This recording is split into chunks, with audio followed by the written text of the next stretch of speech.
তুমি কি জানো পেঙ্গুইনরা পানির নিচে উঠতে পারে? তারা ঘন্টায় প্রায় ২৫ মাইল অর্থাৎ ৪০ কিলোমিটার বেগে সাঁতার কাটতে পারে।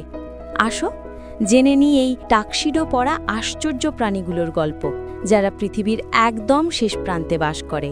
অ্যান্টার্কটিকার হাড় কাঁপানো ঠান্ডায় যখন তাপমাত্রা -40°C, তখন সম্রাট পেঙ্গুইনরা শুরু করে প্রকৃতির এক অবিশ্বাস্য যাত্রা। হাজার হাজার পেঙ্গুইন একসঙ্গে গা ঘেঁষে দাঁড়ায়। একজন সামনে গেলে আরেকজন তার জায়গায় আসে, যাতে সবাই একটু একটু করে উষ্ণতা পায় এবং ভয়ঙ্কর শীতে টিকে থাকতে পারে। পেঙ্গুইনদের শরীর যেন পানির নিচে জীবনের জন্য বিশেষভাবে বানানো।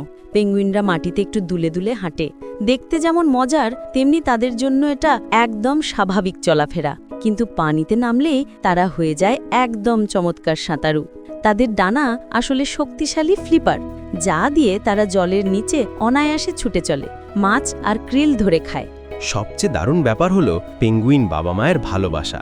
সম্রাট পেঙ্গুইন বাবা নিজের পায়ের ওপর ডিম রেখে ৬৪ দিন পর্যন্ত না খেয়ে ঠান্ডা বাতাসে দাঁড়িয়ে থাকে, শুধু যাতে ডিমটা গরম থাকে।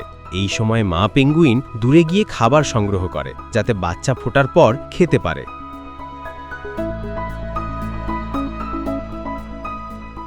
তারা একে অপরের সঙ্গে যোগাযোগ করে বিশেষ ধরনের ডাক বা শব্দ দিয়ে।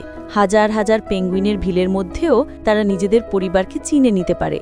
ছোট পেঙ্গুইনরা নরম ধূসর পালকে ঢাকা থাকে, আর বাবা মায়ের যত্ন আর উষ্ণতার ওপরই তাদের জীবন নির্ভর করে। পেঙ্গুইনের দেহে থাকে ওয়াটারপ্রুফ পালক, যা বাতাস আটকিয়ে শরীরকে গরম রাখে। তারা একটানা ৫০০ ফুটেরও বেশি গভীরে ডুব দিতে পারে। বরফের ওপর দিয়ে তারা পেটের ওপর ভর দিয়ে পিছলে চলে। এটাকে বলে টোবোগানিং। এটা শুধু মজাই নয়, এতে তাদের শক্তিও বাঁচে।